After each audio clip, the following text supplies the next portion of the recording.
আসসালামু আলাইকুম রহমতুল্লাহি ওয়া বারাকাতুহু। আজকে আপনাদেরকে আমি গোসলের ফরজ কয়টি, কিভাবে গোসল করতে হয়, গোসলের নিয়ম কি, গোসলের নিয়ম কি, কিভাবে গোসলের পরে কাপড় পরিধান করতে হয়, সেই বিষয়ে আপনাদের সামনে আমি একটু ইসলামিক ভিডিও, ইসলামের জ্ঞান আলোচনা করব। সেইটির বিষয়ে আপনাদের সামনে আমি তুলে ধরার চেষ্টা করব ইনশাআল্লাহ। গোসলের ফরজ হচ্ছে তিনটি। গোসলের ফরজ হচ্ছে তিনটি। এক নম্বর হচ্ছে গড়গড়া করা। এক নম্বর হচ্ছে গড়গড়া করা, একদম মুখে পানি নিয়ে গড়গড়ার সাথে 3 বার করতে হবে।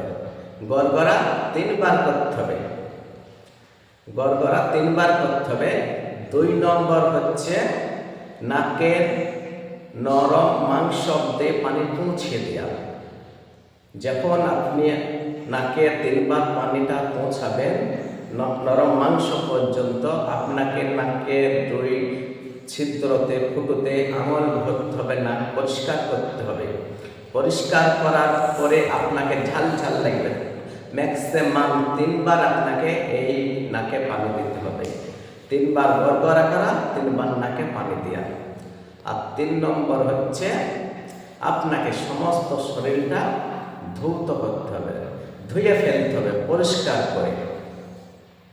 পরিষ্কার সম্পূর্ণ উত্তমভাবে পুরো আপনি যদি 3টে না করেন তাহলে আপনার ফরজ গোসল কখনো আদায় হবে না, কোনো দিনকে হবে না।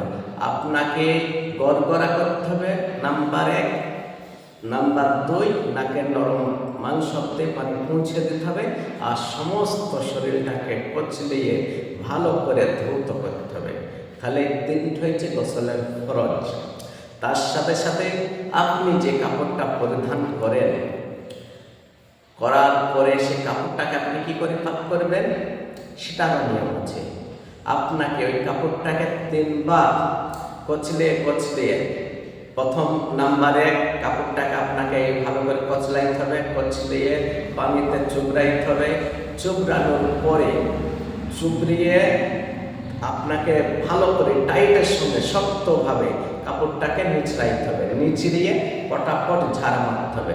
ঝাড়া মারার পরে ফের ওই পানিটা ফেলে দিতে হবে। আবার নতুন পানি নিতে হবে। নতুন পানি নেওয়ার পরে ওই পানিতে ফের আপনার কাপড়টাকে চুবাইতে হবে। চুবানোর পরে ফের আবার ওইভাবে দল্লাইতে হবে। আপনাকে কাপড়টাকে নিচড়াইতে, কচলাইতে হবে। কচলানো হয়ে যাবে। তারপরে দেখুন আপনাকে আবার শক্তভাবে ওই কাপড়টাকে নিচড়াইতে হবে। নিচড়িয়ে ঝাড়া মারতে হবে। ঝাড়া মারার পরে ওই পানিটা ফেলে দেবেন। ফের আপনাকে নতুন পানি নিতে হবে। নতুন পানি নেওয়ার পরে ফের আপনাকে ওই পানিতে চুবড়াইতে হবে। ফের আপনাকে ওই কাপড়টাকে ভালো করে কচলাইতে হবে। কচলানোর পরে ফের আপনাকে শক্তভাবে নিচে রাখতে হবে। নিচড়ানোর পরে আপনাকে ওই ঝাড়া মেরে তারপরে আপনি ওই কাপড়টাকে পদে কিংবা হাওয়াতে মেলে দিতে পারেন। ম্যাক্সিমাম 3 বার ওইভাবে কচলাইতে হবে। তাতেও যদি আপনার সন্ধ্যা হয় জামার কাপড় এখনো পবিত্র হয়নি বা হয়নি, এটা হচ্ছে আপনাকে আমি বলছি এই নিয়মটা কাঁচা মানে টেবলের পানি বলুন, ট্যাঙ্কের পানি বলুন, এই পানির পদ্ধতির কথা বলছি। আর আপনি যদি মনে করেন যে না আমি ওইটিকে সার্ফ কিংবা সাবানের দিয়ে ভিজিয়ে রেখে কিছুক্ষণ পরে ওইটিকে আপনি কাচবেন, কাচার পরে, তাহলে ওটা হচ্ছে আলাদা বিষয়, ঠিক আছে। আর আপনি যদি গোসলের পরে যদি কাপড় পাক করেন, কাপড়টাকে পবিত্র করেন, তাহলে এর পদ্ধতি আমি যেটা বললাম ঠিক এই রকম। আর যখন আপনি গোসল সম্পূর্ণ করবেন, কাপড় চোপড় সমস্ত পাক করার পরে আপনি যখন কাপড় পরবেন, কাপড় পরার সাথে আপনি গোসল সম্পূর্ণ শেষ করার পরে আপনাকে নিয়ত করতে হবে নামাইতুল গোসলি লিরাফিল জানাবা। আপনাকে এই দোয়াটা পাঠ করতে হবে। নাওয়াইতুল গোসলে রফিল জানাবা, এটা হচ্ছে গোসলের দোয়া। আপনারা আমরা প্রত্যেকে এই গোসলের সঠিক নিয়মে সঠিক পদ্ধতিতে আর গোসলের দোয়াটাকে আমরা বলা এবং শেখার চেষ্টা করব। তাই সব সময়তে পবিত্রার সাথে আমরা দুনিয়ার বুকে চলাফেরা করব। যদি আপনি আমি কেউ যদি নাপাক অবস্থায় দুনিয়ার বুকে সামান্য ছিটকা প্রস্তাবের ছিটকা যদি আপনার শরীরে লাগে, যদি আপনি না বুঝতে পারেন, তাহলে পরে আপনার অনেক বড় ক্ষতি হয়ে যাবে, অনেক বড় ক্ষতি, এত বড় গুনাহ হবে, হয়তো আপনি সেটা কল্পনা করতে পারেননি যে সামান্য ভুলের জন্য যে আপনার কত বড় ক্ষতি হয়ে গেছে। তাই আমাদের আজকের দুনিয়াতে সংসার করি, সংসার করার পরে দেখা যাচ্ছে টাকা পয়সা, খাবারে, সংসারে বরকত নাই।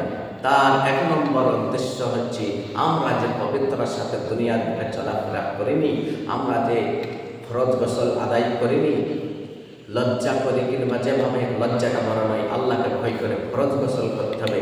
ফরজ গোসল না করার কারণে আজ বাড়ি থেকে আপনার আমার সকলের আল্লাহ পাক বরকতকে উঠে নিয়েছেন, বরকত হারিয়ে গিয়েছে, রিজিক হারিয়ে গিয়েছে এই নাপাক অবস্থায় চলাফেরা করার কারণে।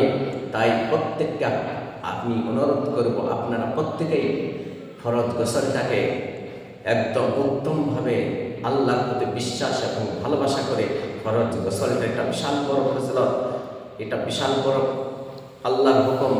যদি এটি আপনি আমি না করে থাকি, কাল কিয়ামতের দিনে কত বড় গুনাহ পাহাড় দিয়ে যে উঠব আপনি আমি কেউ কল্পনা করতে পারেনি।